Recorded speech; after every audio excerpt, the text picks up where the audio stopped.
honest with you, I was really nervous about this one. Although I've spoken to groups before, this space is different. This is a sacred space.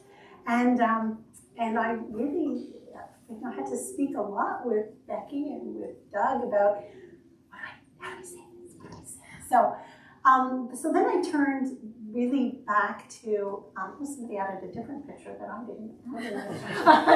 I didn't know that. So, okay. So did I move forward? I need to move forward. It's on. Okay, it's not on. Sorry. That's right. I do this all the time. Good. Thank you. All right. Good. Oops. One click. In my practice, but also in the years as a teacher, faculty member, and so on, I dealt with all kinds of issues. My own research was actually looking at emerging adults, so that's people 18 to 28, college students, and all of their mental health issues. So I dealt with all kinds of stuff, and this prayer, St. Francis prayer, was in my office, right by my door.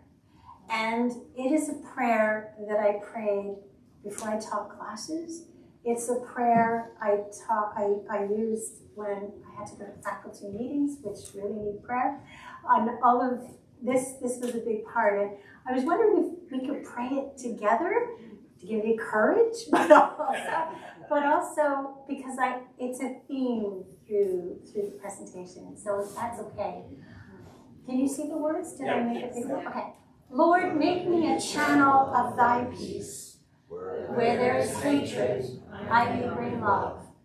That where there is wrong, I bring a spirit of forgiveness. That where there is discord, I bring harmony. That where there is error, I bring truth. That where there is doubt, I bring faith. Where there is despair, I bring hope. Where there are shadows, I bring light. That where there is sadness, I may bring joy. Lord, grant that I may speak rather to comfort than to be comforted, to understand than to be understood, to love than to be loved. For it is the self-forgetting that confines. It is by forgiving that one is forgiven, and it is by dying that one awaits to eternal life. St. Francis was around in the medieval times, and he already knew some of the recipes that we need today, frankly, is the way I look at this. Thank you for doing that with me. I'll come back. Yeah. I also wanted to situate a little bit, because as a mental health person, you kind of have to understand, what do I understand mental health to be, and as a place to start the conversation. And of course, I welcome you to also participate in this conversation too. But for me, as I've worked with people with mental health issues, I've really noticed that I use the metaphor of a fish in a pond, and some of you are reading this, which is also written in 1930. The idea that, we focus a lot on the fish. We kind of say, oh, that fish is sick, the fish is hooked, the fish has a problem.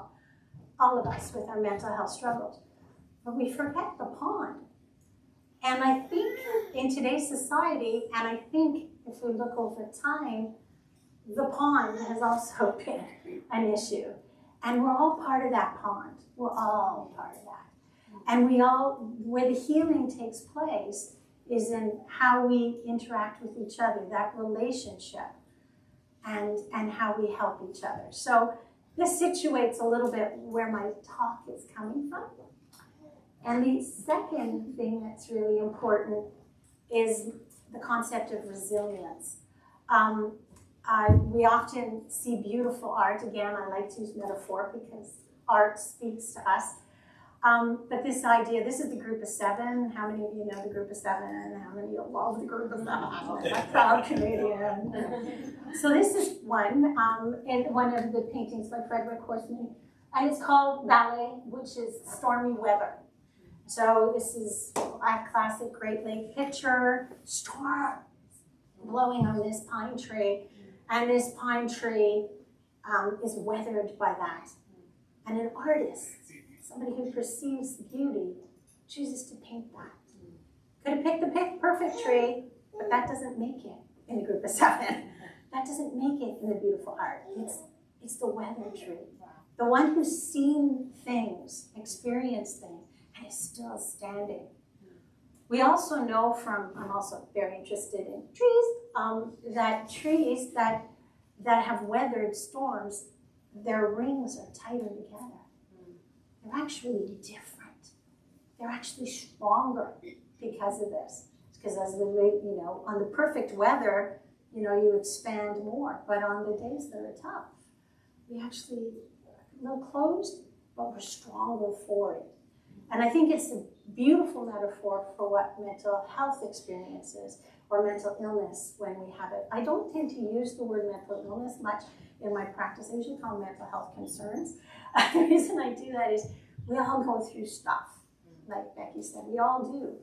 And sometimes the stuff we go through makes a little bit more of an interesting tree out of us, but the point is we all do. And it's how do we come through it? So again, this sort of situates where I'm coming from when I'm speaking to you. There's lots of information about mental health, and we could talk for hours about it. But I'm just using this, so we know there's a biological component, our hormones, our serotonin, and all of that good stuff, what it does to our bodies, the ulcers it causes, and all kinds of stuff.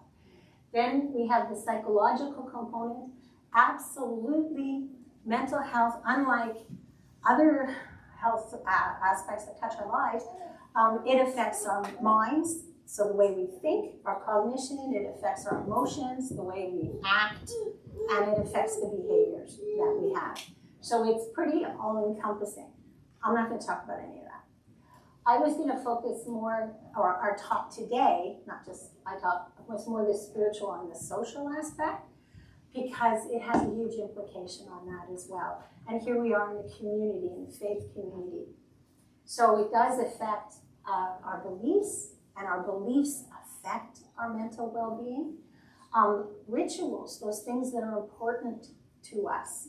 I come from a tradition, my original church is Anglican or Lutheran, and we have a little bit more the high church than this. That's a bit different. And we have, the practices of confession, and we have the practices of, let me just think, I can't even think now, but all of these more concrete kind of moments in the service where you stop and pause. And we have it in these traditions as well, but sometimes we don't talk about it, but they're very important. The lament, the grieving, all of those things. I'm sometimes really concerned that we don't celebrate funerals so much in our society anymore. I don't know if you guys noticed, we have celebrations of life sometimes, but there are many people who pass that they don't even have a ceremony for now. And I'm wondering about the consequences of that on our mental well-being. Our mental well-being, depends which part we're talking about. And then, of course, all of the relationships, the social aspect too, that's really important, because that's where the healing happens. Am I speaking loud enough? Are you guys okay? Yeah, clear enough? Yeah. Yes. Okay, great. So I was going to situate this. Do you think mental health is our problem? It's only been happening today. It's the year 2025, the problems. The youth have so many problems today. They never had problems. The truth of the matter is, these issues have been part of the human condition forever. They just are. And that's just our life experience. And it's part of what God wants us to work through. There's something. It's the way we feel, the way we act. It's the way we think. It's incorporated in it. And many great biblical characters have struggled with issues. So we'll start with Elijah. Now, also, the Bible doesn't use words like depression, anxiety, post-traumatic stress disorder, or any of those things. It doesn't use these words. But if you look at the traits that are described of the characters, we could say, because diagnosing a mental health issue is really just a question of a bunch of traits that we kind of put together and we say, oh, that looks like depression. Oh, that looks like. And if we look at what these people are talking about and how they're speaking, we can infer that possibly we're looking at depression or suicidal thoughts. When Elijah says, I have had enough, Lord, take my life. To reach that point, if I hear that in counseling, I'm on high alert because that person is struggling profoundly. Elijah was struggling profoundly to say, Lord, enough. I can't do this anymore. And I am no better than my ancestors. You know, you've given me these responsibilities, but I'm just like the rest of them. I can't do this.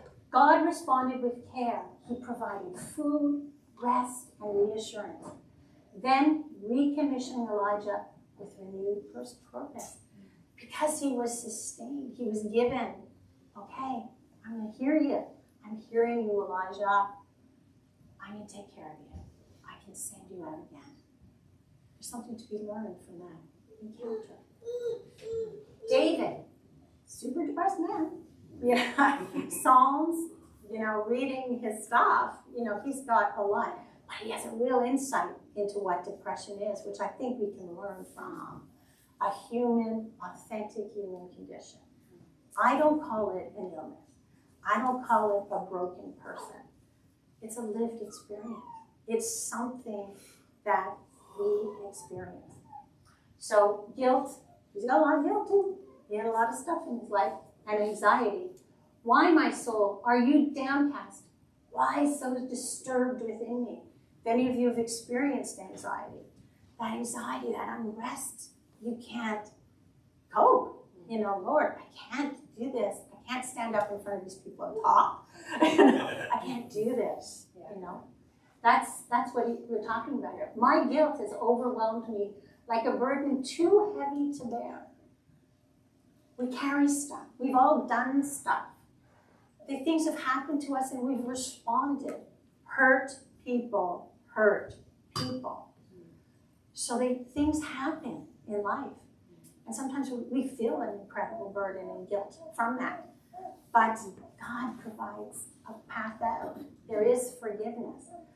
I often wonder about faiths. Most faiths have a forgiveness, but Christianity has a clearly identified construct of forgiveness. And it's very important for our well-being. It's harder sometimes for me when I'm working in counseling without that, if I can't use that word because the person doesn't see forgiveness as one of the constructs in their toolbox. It's a lot harder to work through this. Can you forgive your father? No. I don't believe in forgiveness. There's no forgiveness. Never. Very hard. So forgiveness is super important, but there is this. David often turned his distress into prayer, which we're reading his prayers, his psalms, and we're comforted by that. And then showing the power of lament and an honest conversation with God. God, so I use that formal prayer of St. Francis, but sometimes it was a real honest conversation. It's like, Lord, I have no idea what I'm going to say in this context. I have no idea. Please make me an instrument of your peace because I need you to walk with me. And I think David spoke to that. It was a conversation. God, I'm mad. And you're allowed to be mad. You're allowed to be angry. You're allowed to be sad. Those are real emotions that God gave us. And I think God probably sits there and goes, yeah, you're using the ones I gave you really well at me now, you know, but you are, you know, and that's okay. Job, the ultimate. I mean, I am not a theologian at all. That is one book in the Bible that just, wow. But the Job story comes again and again in our lives and in the lives, and I'll share another story with you, Job like. But Job, grief, despair, and definitely existential question. And that's part of the mental health question too. Do I believe in a God that isn't here? Are you here, God? Do you see what's happening to me? How could you let this happen to my kid? How could you let this happen? My divorce, my whatever. Why, God? So those existential questions are real. Very, very real. Very real. And there's this, you know, character who's lived this and spoken to this. Job, why did I not persist? Why did I not perish at my birth and die as I came out of the womb? This has been a terrible ride, Lord. Why? through dialogue with friends. She's got friends. Some of those friends are helpful, some not. But the point is, you know, that was part of the story. That's working it through with God. Job wrestled with suffering and eventually found restoration and renewed understanding of God's sovereignty. After all the losses, he could still say, okay, God, you're sovereign. You are. And you're in control of this. Jeremiah, depressed, rejected, loneliness. I don't want to do this. No way, God. You know. Cursed be the day I was born. Despite his anguish, Jeremiah remained faithful to his prophetic calling. Even though, you know, I don't want to do this, God said. And great things came of that. And we're still talking about all these people. Talk about a sign of wow, that's pretty profound. Jesus, the ultimate anguish, grief, emotional suffering. Jesus struggled. You know, the perfect God's Son struggled as the incarnate version of a person. You know, that spirit, Jesus Christ, that Jesus struggled, no doubt. And so my soul is overwhelmed with sorrow to the point of death. Jesus prayed fervently and found strength to face the cross, demonstrating that even the Son of God experienced emotional agony. So it's the story. It's not, I wish I could say, hey, well, I'm pharmacology says this, take this pill and you'll feel better. It doesn't happen that way. It doesn't. It is the human condition. It's how do we, like, what becomes of it? That tree standing, that resilience. Jesus' story is the powerful story because he suffered. It isn't a powerful story because he didn't suffer. It resonates with us and it works at our heart because he had anguish and he suffered. And that's sad. Our story too. You know, that is it. But we know it together, so we support and move forward. That's the resilience. These biblical figures were not immune to emotional or psychological struggle. They were not. And we are not either. The stories offer reassurance that mental health challenges are not a sign of weak faith. Instead, they show that God's people have always wrestled with internal pain and that God meets them in their suffering. Jeremiah, you can do this. Job, come on, I'm still here. And it meets them in their suffering, their compassion, and gives them strength and hope. And we'll pull that through to some modern day figures or more modern, but I hope you're feeling this. I hope I'm not making you down and depressed. I hope not. That's not my goal. That's my goal is really to say that this is the story. This is who we are. And together we can change how we as the tree are formed by the storms. That's the part that we can do. I always love Ephesians Bible verse, and I draw this into my practice that God is able to do more than we can ask or imagine. I don't know why God does the things that God does. I don't. But I've always seen that they're always more than I ever expected. And even in the dark. So there's always abundance somehow. There's greatness. There's complexity. And it surpasses our normal human understanding and aspirations. Absolutely. It's never the textbook. Never. Do this, get this. It's not like that. So there's a lot in art that helps us to understand too this plight and a little bit of this resilience, because I'm particularly interested in the resilience as my own research when I was working with nursing students with mental health concerns, becoming nurses. Resilience was a really powerful one. And here I'm going to bring you through to some of the greatest music we have, those hymns. I love to, in the tradition of the older churches, look when we sing a song, I always look at the bottom, when was it written? And then I look at the words and go, my gosh, this could have been written yesterday. And it's 100 years old, you know? Fascinating to me.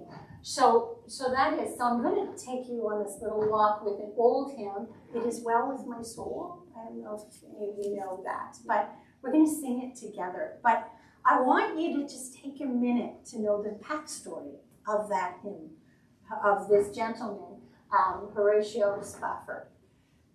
Talk about a Job story. This man is a very wealthy man in 1873. He's a lawyer in the US, you know, does great things, uses his money to buy all kinds of real estate in Chicago. Chicago has a massive Chicago fire.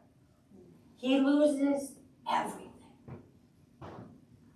So he tells his wife, okay, we were planning on going to England. Take the 4 children, take my 4 daughters, do the trip, travel across the transatlantic, go to England, you know, do that. I'll work out through this mess. Everything will be better. Don't worry. His wife sails off on this boat, which I have here, the Havre. Wait, let me just get the name right.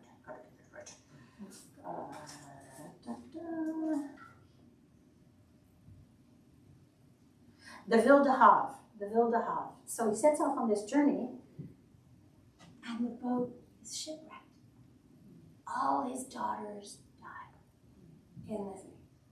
And he gets this message from his wife, all is not well. He then sails across, his heart's broken, everything. He's lost everything, right? He then sails across to meet his wife because she's distraught. He actually crosses the space where his children have all died. And then he's inspired to write this hymn. And he changes the words of his wife to all is well with my soul. So can we play it? And can we sing it? And just share his story.